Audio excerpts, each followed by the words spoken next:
Easy steno YouTube channel पर आप सभी का स्वागत है। डिक्टेशन 5 सेकंड बाद स्टार्ट होगी। Ready start. रिजर्व बैंक ने देश के नगर निकायों की वित्तीय स्थिति को लेकर अपनी जो रपट प्रस्तुत की, उस पर इन निकायों के साथ राज्य सरकारों को भी चेत जाना चाहिए। इसी के साथ केंद्र सरकार को भी इसकी चिंता करनी चाहिए कि राज्य सरकारें अपने नगर निकायों की वित्तीय दशा सुधारने को लेकर गंभीरता का परिचय दें, क्योंकि शहर विकास के वाहक होते हैं।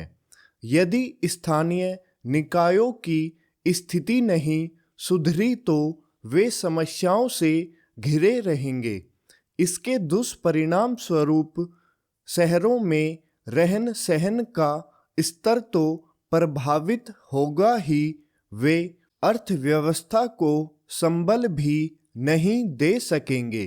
रिजर्व बैंक के अनुसार हमारे नगर निकाय वित्तीय रूप से अत्यंत दुर्बल है और उनका बजट ब्रिक्स देशों के स्थानीय निकायों की तुलना में बहुत कम है। इसका अर्थ है कि हमारे शहर इस संगठन यानी ब्राजील, रूस, दक्षिण अफ्रीका और चीन के शहरों की तरह प्रगति कर पाने में नाकाम है। आखिर जब उनके पास पर्याप्त धन ही नहीं होगा तो वे स्वयं का विकास कैसे कर सकते हैं। नगर निकायों की वित्तीय स्थिति कमजोर होने का तथ्य एक ऐसे समय सामने आया है जब शहरीकरण के साथ ही शहरों की जनसंख्या भी तेजी से बढ़ रही है।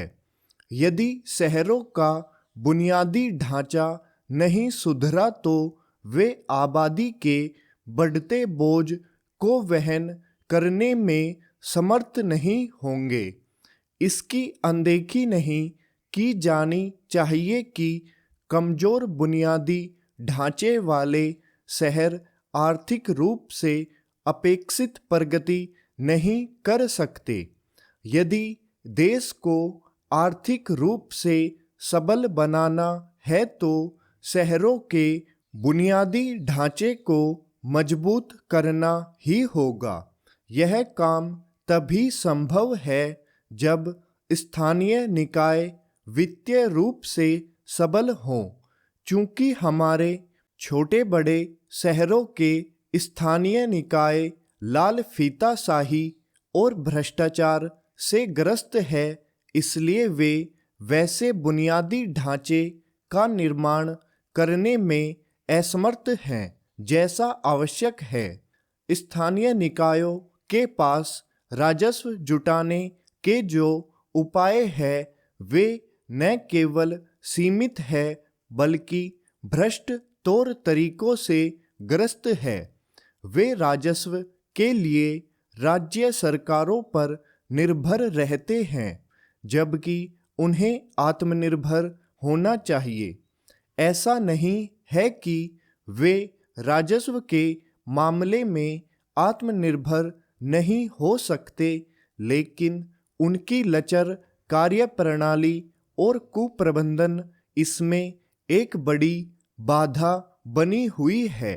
यद्यपि इस बाधा से राज्य सरकारें भली तरह परिचित है, लेकिन उनकी दिलचस्पी केवल उन पर राजनीतिक वर्चस्व स्थापित करने की होती है। इसीलिए वे दलगत राजनीति का अखाड़ा बनकर रह गए हैं। यह एक तथ्य है कि दिल्ली और मुंबई जैसे महानगरों के स्थानीय निकाय भी अपनी नाकामी के लिए अधिक जाने जाते हैं, न कि बेहतर शहरी विकास के लिए। यदि नगर निकाय अपनी आय के लिए मुख्यतः संपत्ति कर पर ही निर्भर है, तो इसी कारण कि वे राजस्व जुटाने के अन्य तरीकों पर ढंग से अमल नहीं कर पा रहे हैं। स्टॉप।